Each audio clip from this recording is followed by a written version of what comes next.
Hi guys, welcome to this short video about online banking. If you are worried about safety of online banking, this is probably the video for you. I've just found something super interesting and wanted to share this with you. So when you look for which browser is the best for online banking, then you just find normal browsers, more or less at least, Opera and Google Chrome, of course, and Firefox, and these things, just the normal things which you find everywhere. The only thing which is new is this UR browser. I've never seen this. I have really no clue what it does, and unfortunately I don't know this website. I haven't seen any reviews, so I'm not trusting this.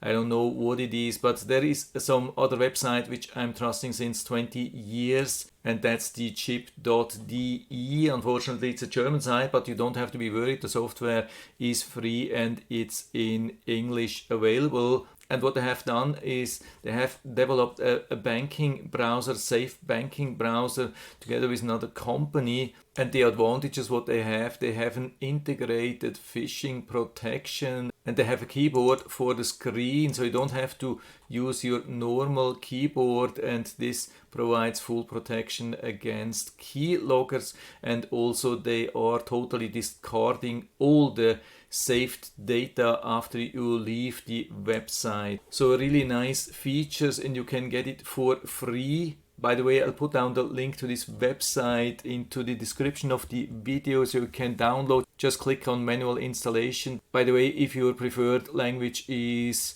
English, then when you invoke this website, Google Chrome will probably ask if you want to translate it for free so you can see and read everything in English. So it's definitely not a big deal. You just click on manual installation, and then it brings you to this additional website where you can, here we have the translation thing. It will ask if you want to translate this website in English. So I think it's already in English, at least more or less, and then you can click on download server chip online. So like that, and then you have to wait for a couple of seconds and it will start downloading. You can see that here it's downloading, and I've also virus tested it. Here you can see there are not any kind of virus scanners who have found anything suspicious, so it looks totally safe here. And by the way, it's made from this software company, but of course I'm going to show you how this works.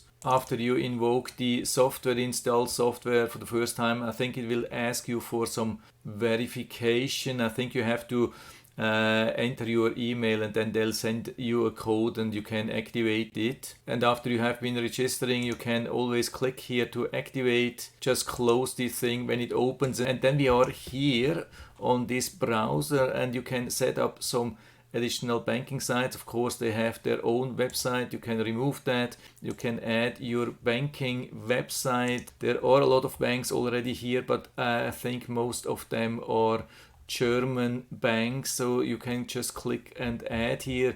If you want to add, for example, Bank of America, you just copy and paste the website. Of course, make sure that it's totally correct and there are no typos, nothing, and then you add it here. And then you can close this tab here. You're back on the main page, and from now on you can see this Bank of America here. You can add many banking sites, no problem. You will never have to enter the URL again like on Google Chrome or so. You can just click here, and then they will get some additional information. For example, here they are saying the site was checked against phishing and it's safe but not known to the banking browser yet, of course. Do you want to mark it as safe and add it to the whitelist? Yeah, we add this here. And so we are here, and there is nothing here, no data, no previous data. And you can enter your user ID and password and do your banking stuff. And when you enter your user ID and password, don't use your normal keyboard, your physical keyboard, but use this thing here instead. You can click here on Open Virtual Keyboard, and that's an on-screen keyboard. So click here again, and then you can start entering your user ID and password. And as far as I know, this is pretty good protected, so it's almost impossible to keylog this thing here. It's much more difficult than recording from a normal keyboard, so quite some additional safety. Of course, you can also use this browser as normal browser. You can just deactivate the banking mode by clicking here, turning it off. And after you have finished your work, you just close this tab and everything will be gone. All the data, all the cookies and all the other browser stuff in the cache or whatsoever. And as you can see, that's the only tab then in this browser. While for example, when you're working the whole day with Google Chrome, then you have 10, 20, 30 open tabs, maybe like me, and that's not a very safe situation to use online banking like that. And also most people have a lot of plugins which are really nice, comfortable, but they also pose some risk for online banking. And by the way, I haven't been paid for this video, and also the link which I will paste down into the description is not an affiliate link. This is just what I have found, and I think it could be very beneficial. So if you want to use it, just give it a try and test it for you and let me know what you think about that. And so I hope I've been able to help you a little bit with this video. If you have any questions or comments, just throw out to the comment section below, and I'm always happy to talk about these things. And if you like the video, give me a thumbs up, subscribe my channel. Thanks for watching. See you next time.